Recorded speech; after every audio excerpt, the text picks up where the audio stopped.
The topic of the panel that I chose was AI and the consumer. What used to be a big advantage for the likes of Unilever, L'Oreal is going to be a horrible disadvantage. Because strangely, as a younger company, you don't have any of the baggage because you've never hired these people. If I can bring down my wait time from X to 75% of X, actually I can increase my same-store sales growth from 10% to 15%. Today, intelligence is getting democratized. And if we don't today adopt this as part of our everyday use cases, then somewhere we'll have a competitive disadvantage. It's only a competitive advantage maybe for the first month, after which everybody is using the same tools. I am going to leverage all of these technologies available to me much better than anybody else because I don't have any choice. I am resource constrained. You'll be surprised that it sounds far more easier than it is, but having that tech-first DNA is not really as well entrenched. As a result, you see pretty much every online brand today is expanding into stores, every online brand. And even how they're expanding is very different.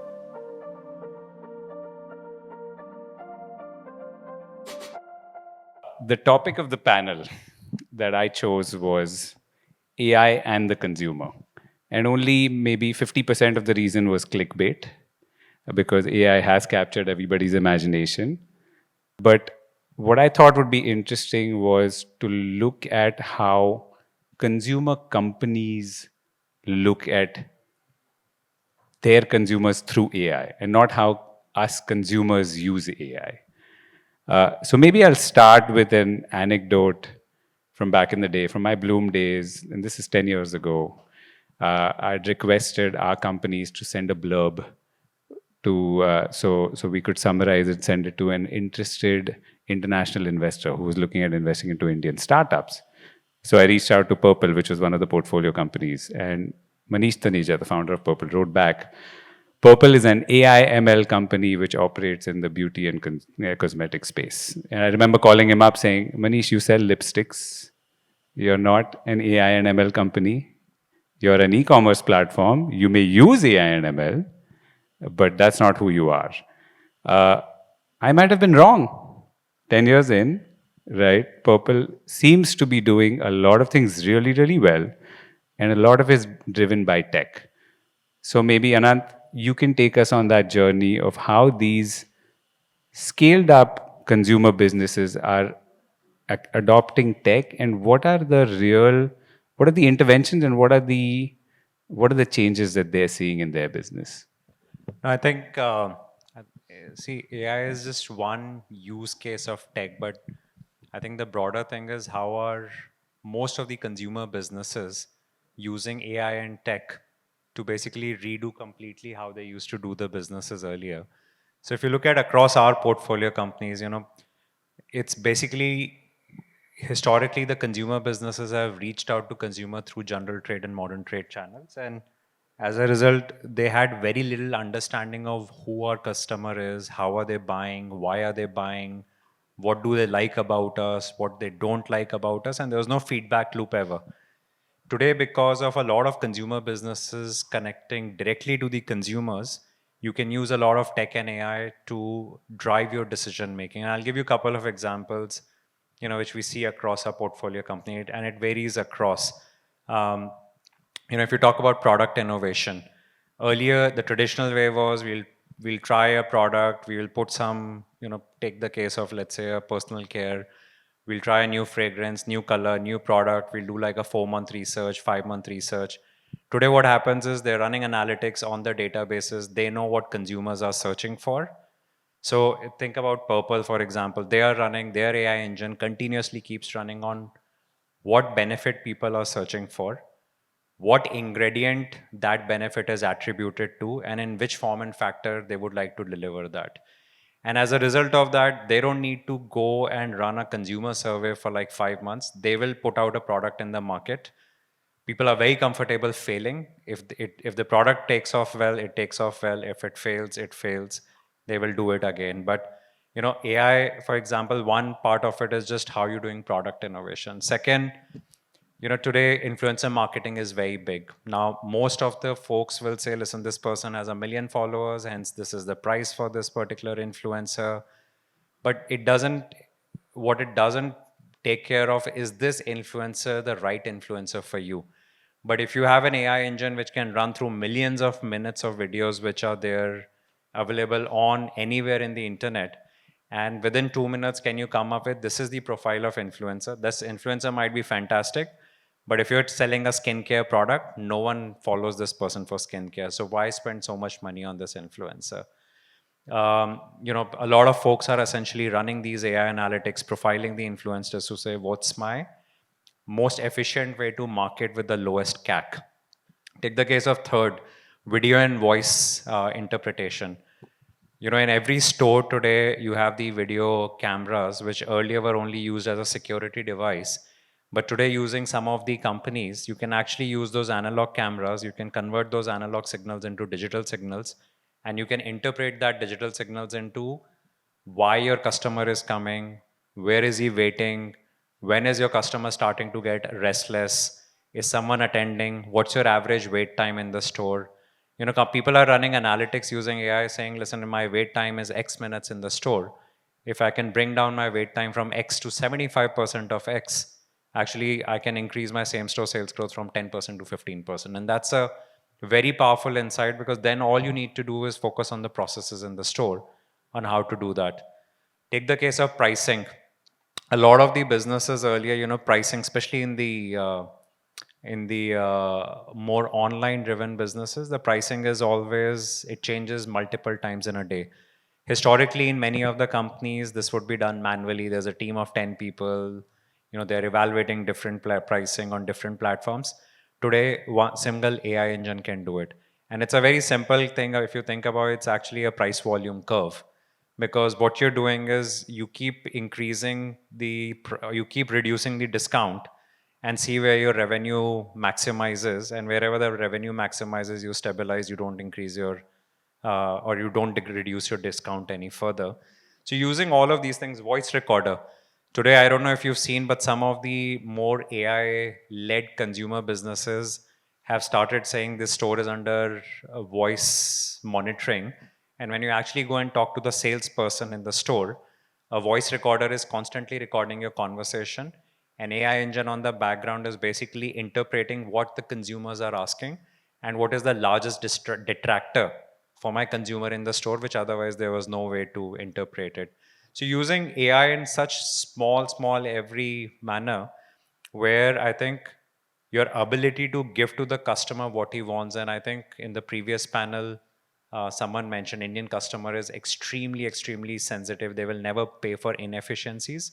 I think using AI, you're cutting those inefficiencies, you're cutting the time to market, and you're giving customer exactly what he wants, where he wants, and at what price he wants it. Fantastic. That's fascinating, by the way. Vinay, you've seen some of the companies get to that journey, of course, starting off a bit younger. Where do these interventions begin on day zero, and how have they panned out? Yeah, actually, we have the good fortune of partnering with founders right at inception. So it's kind of like zero-based costing. And one of the founders educated me, which was quite profound, and he said, there was a time when in your board exam you could start using your scientific calculator and not use log tables. And traditionalists would say, hey, this is not the right way to learn. And then the computer came along, and it was a big productivity tool for everyone, democratized it. And then Google came along and democratized information. And people would say, hey, learning by rote still has some benefit, but no, it doesn't. And today, intelligence is getting democratized. And if we don't today adopt this as part of our everyday use cases, then somewhere we'll have a competitive disadvantage. The flip side to that is you have a competitive advantage if you do. So I think that's the call that a lot of founders are taking today, to say how do we build AI first architectures in their processes and even in their systems. For example, the biggest kind of open heart surgery I've been taking from the last panel for any consumer company is when they get to about 200 to 50 crores of revenue, suddenly the Unicommerce plus Tally stack doesn't work for them. They need to now start behaving like big boys and get into SAP. And ask any founder that, and those are the worst 4 months of their lives, if there are 4 months. Today, founders are saying, listen, can we not have SAP ever? Can the entire ERP system of a company be based on a bunch of SaaS tools where service and software are interchanged? So service as a software, right? So agentic AI. So I think fundamentally, as this gets more democratized, the cost of building a company, many of the examples that Anant took, right, will keep coming down. And the time that the company takes to scale. So if since you started the conversation, if Purple took 7 years to get really good at consumer segmentation analytics, it's going to come out of the box for startups, and it already has. So they don't have to waste those or invest those 7 years to get there.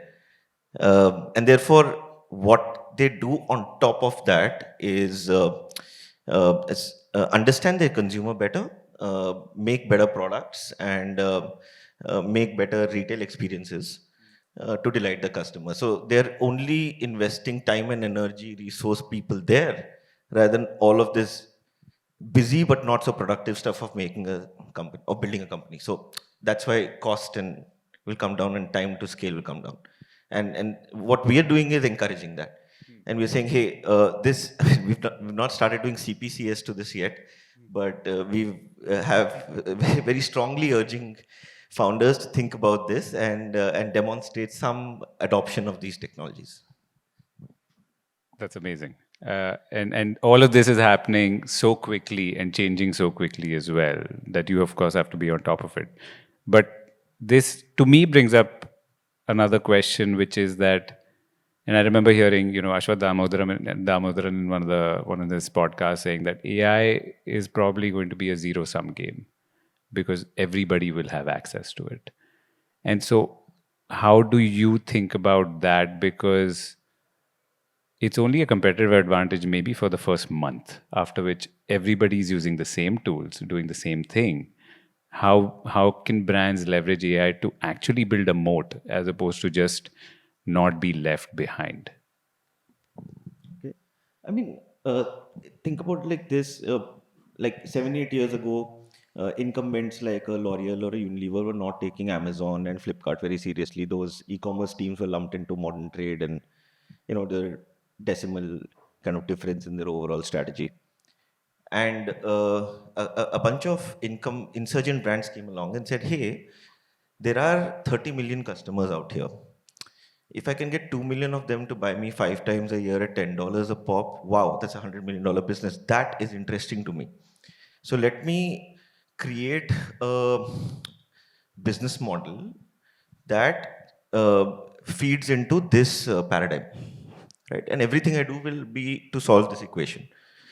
Now, Ashwath is absolutely right that everybody will have access, like everybody has access to Google today. What you do with it is the difference between the good and the not so great.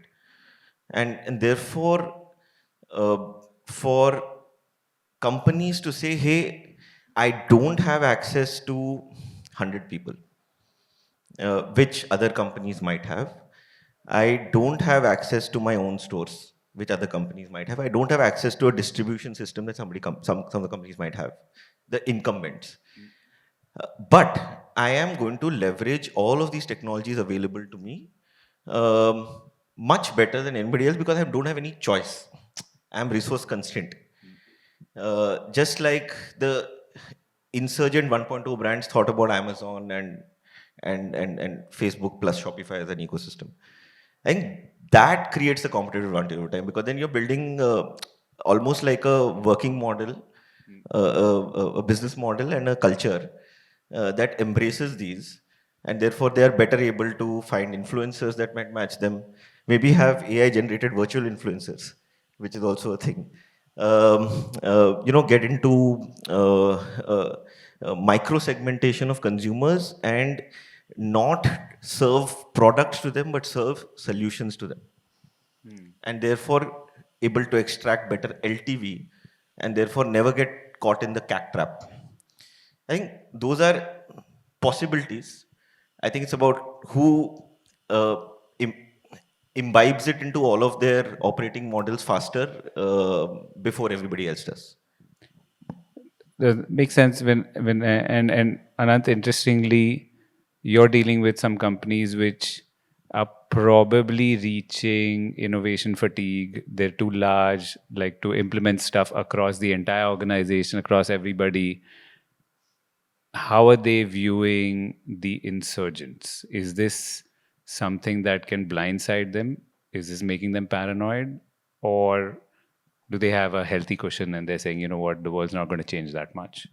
So I'll tell you, when I think about investments in the consumer business, in my mind, there was a time when people spoke about this is a great brand and we should invest in brand. In my mind, the brand as a moat is becoming weaker and weaker because, a perfect example is you can't build a better brand than Nike, and you can see what happened to Nike sale just because On came like 4 years back or 5 years back, right? Something which people worshipped as the brand is suddenly displaced by On, and everyone's talking about On right now. And in my mind, when I start looking at some of the investments, I think it's consumer obsession. When I meet a founder, the number one thing I look in them is how obsessed you are about consumer. Because if you're obsessed, you will keep finding ways to wow your customer. And if you find ways, they will come back and shop more with you. The second thing is it's to what Vinay said, technology is available to everyone, even today. But only 5 or 10% are using it in a certain way, and maybe of that 1% are using technology to an advantage where it's an edge. So do you have a technology first DNA? Are you thinking everything is tech and data? A lot of our companies, they have a problem, they will get into solution, but no one will actually analyze what is the problem by analyzing the data. But they will come up with these are the 6 solutions maybe we should try. So just do you have a technology? Do you have a data first DNA? And you'll be surprised that it sounds far more easier than it is, but having that tech first DNA is not really as well entrenched. And even if it is, then the first one is missing, which is the consumer obsession. Um, and then the third thing is, I feel the most underrated moat in any business is execution. How good you are in ground execution, getting it done. I think if you have those 3 DNAs, I feel brand is becoming a relatively lesser. Supply chain is another significant moat, which takes really long time. But as a result of tech, AI, as a result of the distribution, there was a time when GT and MT used to, general trade and modern trade used to dominate. Today it's quick commerce, it's e-commerce, it's your own stores, it's your own website. The life cycle of the companies have gotten shorter. One of the portfolio company of Fireside, which is a great example of all of this, is the sleep company. Mattress is a sleepy category. And for 20 years, there were players, who were 800,000 crore. And here comes this company with a very different proposition, very different pricing. Surprisingly, if you go to a mattress, regular mattress, 15,000, you go and see a sleep company mattress, 50,000 rupees, and still growing at 70% year on year. And in 5 years is 500-600 crore revenue business from 2019 ideation. And hence I feel all of this is going to shortchange the velocity at which people grow. And folks who don't have the DNA, I think will continue to start moving out of the chain. You look at personal care, for example, or beauty businesses, you would see a lot of the newer brands taking over. The Unilevers and the L'Oreals and the P&Gs are doing what they can, but there were also a lot of these 500,000 crore family-run businesses. They're basically all degrowing right now because they just can't get, what the consumers want today. And then you go if you take this forward and look at it from the consumer's lens, what I feel might happen, what I feel has already started happening in my use of AI, is that basically these platforms are telling me what I should buy instead of me having to look for it myself. And if you're a consumer brand who wants to occupy a certain mind space in your customer's mind, you want to be visible across multiple, avenues, Google, Instagram, you name it. But if those consumers start trusting an engine that is basically attempting or pretending to know exactly what they want, where does that leave these brands? Right? You can have a tech first DNA, but how do you break into that? And so, Vinay, you want to take that first? I can attempt it. Yeah. Just like ChatGPT. I mean, this is an age-old battle, right? It's like as old as I don't know, Pantene versus Walmart. I mean, Walmart says I own the customer and I know who he or she is. I have access and I can switch them out. And Pantene says, hey, I can create desire. And if customers are walking into your store and you don't have them, too bad, they're going to walk out. So let's have a relationship that is a win-win for both. I think that paradigm is not going to change. I mean, a brand is the irrational premium a customer will pay for a product. And essentially, if brands are able to drive that desire and therefore, get customers to have a perception of, value and worth for themselves because of what they use and those associations, then platforms become intermediaries. They can suggest, but I think the job of the brand will continue to remain to keep driving that desire. So, and I mean, yeah, things will change from SEO to GEO, but I think the good fight will continue. I think it's a function of there are these impulse products and then there are the research products. The impulse product, you're never going to ask ChatGPT which ice cream I feel like eating today. So those will continue the way they will. I think the research products, everyone researches whatever they want to buy. Like a mattress apparently is researched heavily by a male audience between 25 to 40. And, for example, would ChatGPT be one of the channels? Absolutely, will they be? And similar engines like those. Influencer marketing is very, very critical. I've heard so many of the new age consumer businesses now saying there's no point in advertising in TV. It's bombarding to a wrong consumer. I would rather just purely go 100% digital. And some of our large consumer businesses we've invested in have decided to switch from a very TV heavy to 100% digital because they know who they're talking to. They know how much time people are spending. They can connect exactly to the people they want. So their influencer marketing will become important. 3, I think during COVID time, we all felt like the whole world is going to go online and offline is going to be doom. And, people thought education is only going to happen on computers and Zoom and this, the offline classes. But I think every online business has realized that there are certain things which people are comfortable buying online, but for many, many other things, they want to come to the store. The less involved categories, you want to order your grocery, yes, Instacart is a great one. But, when you want to have a 500 rupees t-shirt, an Amazon or Myntra is great. But you want to buy a 5,000, 10,000 rupees dress or shoes, you want to come to the store. So there is a definite element of experience, especially categories which are not standardized, which means an Apple phone is an Apple phone, but a dress is a dress for you, for what size, whether it fits you, etc., has only to be tried and tested. So I do feel that the stores will remain within the consumer a very, very important channel. And as a result, you see pretty much every online brand today is expanding into stores, every online brand.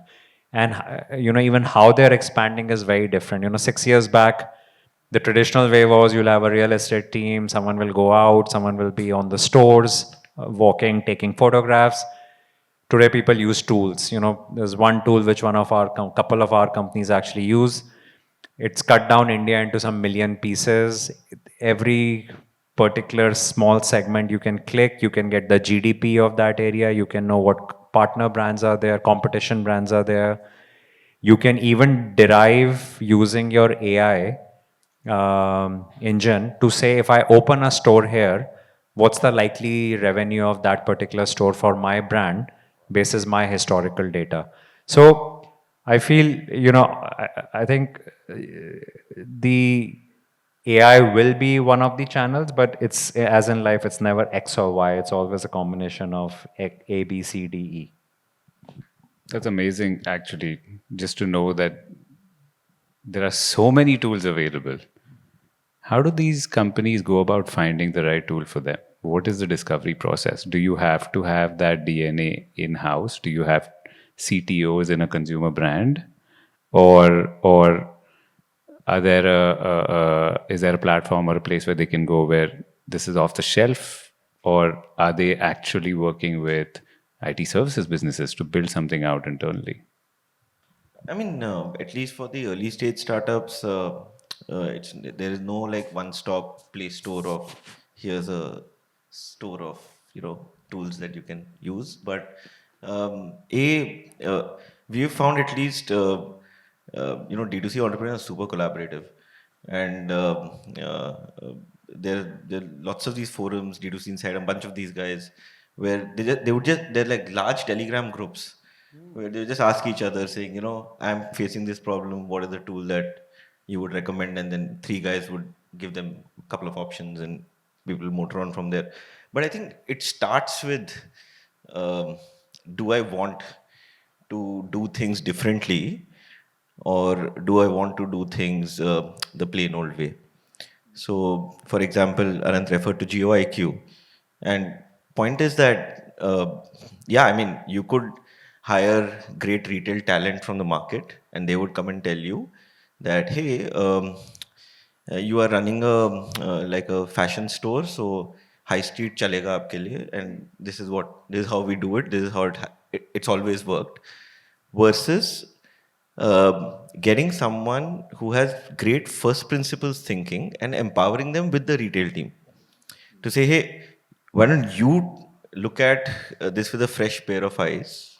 Disruption always comes from non-incumbents, so non-incumbent talent. Therefore, say, why don't you look? If you were to look at it from first fresh pair of eyes, so for example, at Sleep Company, the person who ran online growth, D2C, was also empowered to be involved in retail because, from the founder's lens, they said, Ripple built D2C for us, and an EBO store is D2C.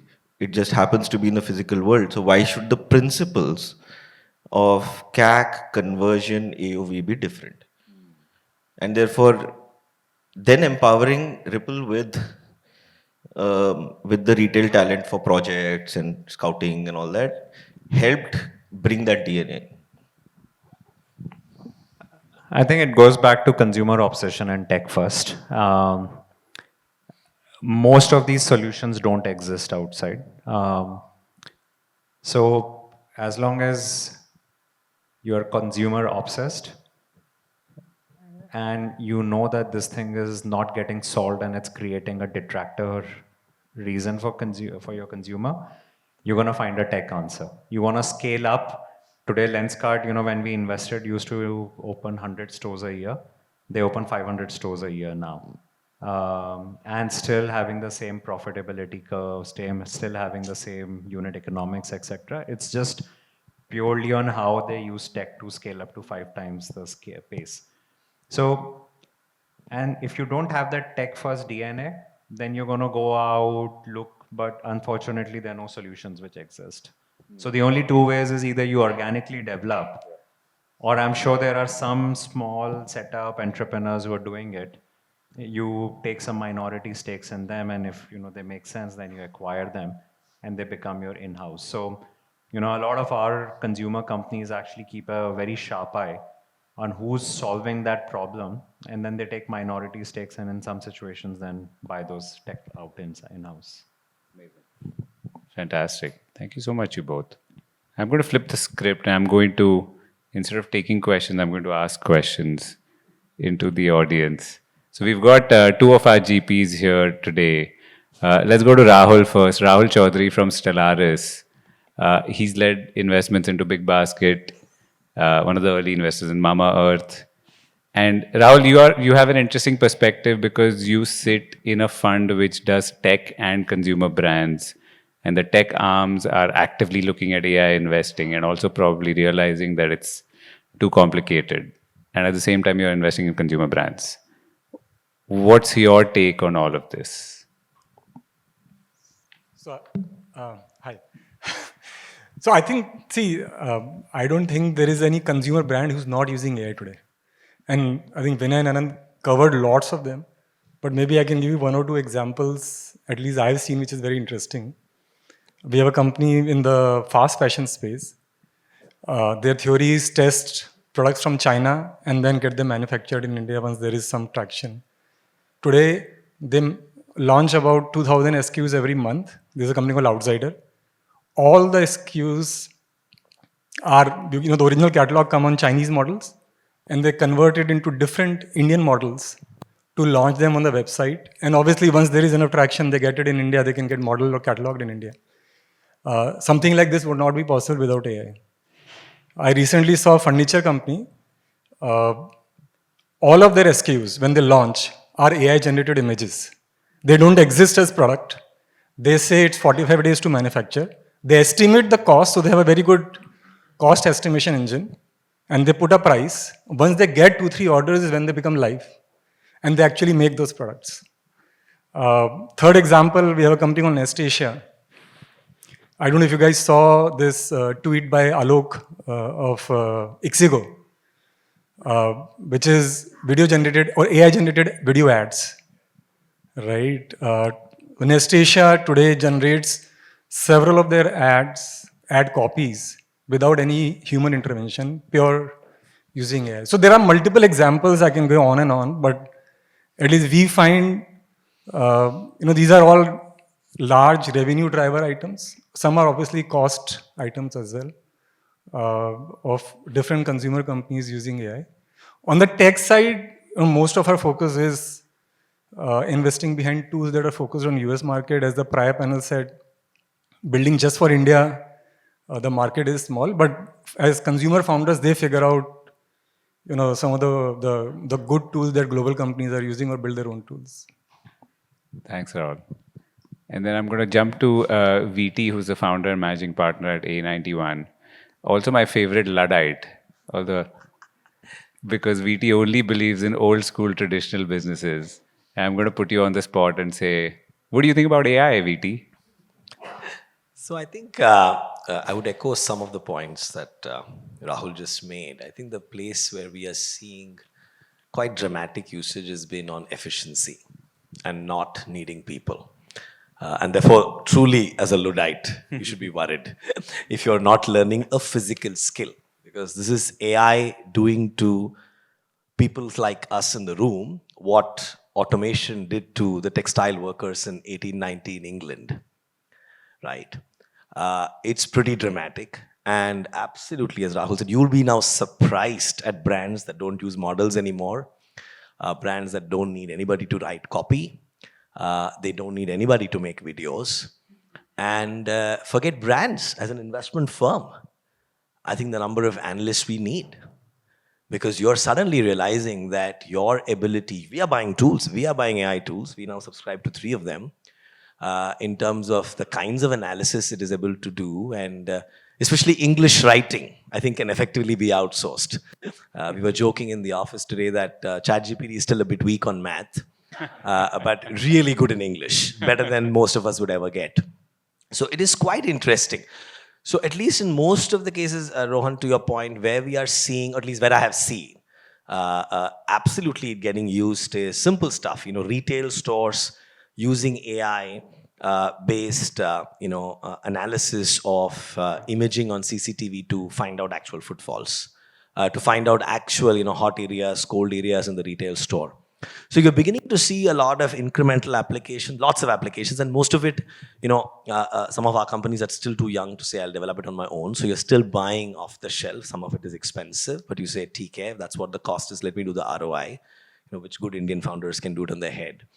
So I think that you're seeing. So efficiency element of AI is absolutely has entered into the system, and I think it'll show up in reduced number of entry level jobs across the board. And I can already see that number of people we need to hire in consumer brands, in retail, in many of these departments, which would say typically hire the more the MBA type versus the engineering type. You can actually see that you need lesser people.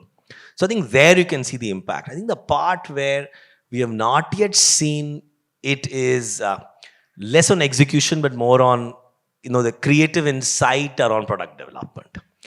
That we are not seeing. I'm sure it'll happen at some point of time. But let's say premium instinctive design, that we're not seeing. We are seeing lots of options getting generated, but it still feels like there is maybe, hopefully that will still remain for the founder to do and for the product development team to do. But I'm hoping that that is where we will see next wave of interesting stuff coming. But on efficiency, I can tell you it is pretty brutal. And I think what will therefore happen is after a very long time, I think for younger companies today, whether it's in consumer brand or retail, suddenly you have a big efficiency advantage against large organized consumer brands. Because one of the big things about large organized consumer brands is you had these big, very high quality marketing departments, big high quality consumer research departments. And suddenly what used to be a big advantage for the likes of Unilever, L'Oreal is going to be a horrible disadvantage. Because strangely, as a younger company, you don't have any of the baggage because you never hired these people. Right? You don't have those people in the room. And you've been relying on consultants, and now you're relying on combination of consultants, tool, and a few smart people. So it is quite interesting. So I think we are seeing that. And I think that part of me, I do feel like a Luddite sometimes because I do wonder saying, where are all the young people who are going and doing university degree? I would say anybody post high school, where are they going to find jobs? But that is a young generation problem, hopefully not my problem. but yeah, but it's pretty interesting and pretty remarkable. Thank you, VT. Any questions from the audience? So I want to talk about how you mentioned about how audio and visual data can be used to understand consumer and how that can be eventually used to create any sort of insights or predictions. But I also want to ask you, is there a general trend in this? Because collecting so much data and then having a model trained on it, and then eventually having a team that would help us draw those insights, in a very effective manner, would be another vertical in a certain firm or a startup. So is there a trend that newer companies are trying to do this, or is it just that companies who are at a certain scale are adopting this method? Yeah, so I'll give you an example. I don't think for voice, let's take one or two examples of how the voice interpretation is doing. You actually don't need an army of people. Like in one of our portfolio companies, which has a call center, we have an AI engine which is working in the call center. Every call is heard by the AI engine, and it will then give us almost like a report saying these were the 50 people who attended the calls. This person consistently missed upgrading the customer. This person consistently missed on, wishing the customer. This person did not do the ending of the call properly. So you don't need an army of people to actually listen, interpret, and decipher. That's what AI is doing for you. Similarly, even when it comes to video, those imagings. Now, obviously, the 101 is just the count, which is where historically these cameras have been used for. But now you can actually read the customer expression and figure out what's causing detraction. You can actually figure out which customer is likely to steal. You can figure out which shelf is empty today in the retail store. You can figure out what does a retail model actually work on. Retail model works on maximizing your gross margin per square feet. And if you can figure out what part of my store is actually generating highest velocity, you can actually try and replicate a lot of it. So all of this actually, you don't need an army of people to do it. Yes, there's an implementation which would be required, which is tedious. But once you do it, it will be like how you get an MIS from your company. It'll be all automated. Okay, thank you. For context, that's Arun, our intern, who's about to graduate soon. So he's dealing with the very real question of where will I get employed? And so you've not helped. Yeah, hi. I think a lot of the questions were how companies are using AI and how founders are using AI. But I wanted to kind of flip the switch and ask, how do you think AI will change consumer behavior? Especially if we see India has this like habit of leapfrogging from UPI to, I mean, cash to UPI, 2G straight to 4G. I think AI will do that in some way to India. So just from a consumer behavior perspective, is there something you see down the line how behavior will change? You have your phone in front of you. If you were to press the home screen, you see a bunch of applications. There'll be one round thing that you'll talk to. I think AI is truly going to bring voice-based computing. Um, I mean, a large part of India, the next 500 million Indian internet users are very uncomfortable with reading and writing, but they're very comfortable in talking and hearing, understanding.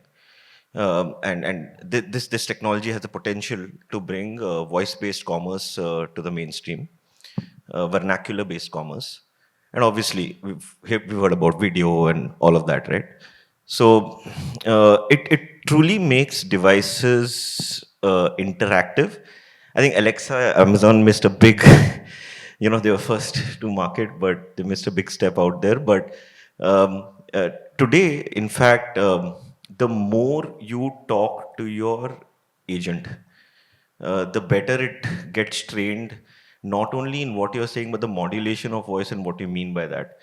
And I think that's going to be game changing in terms of how consumers will not only research the more involved categories, but also discover impulse categories around them. It's a very interesting question, and you can have hundreds of use cases for it. And I was just thinking of a personal use case where probably earlier for everything I would use a Google search. Now I use ChatGPT almost like my personal assistant.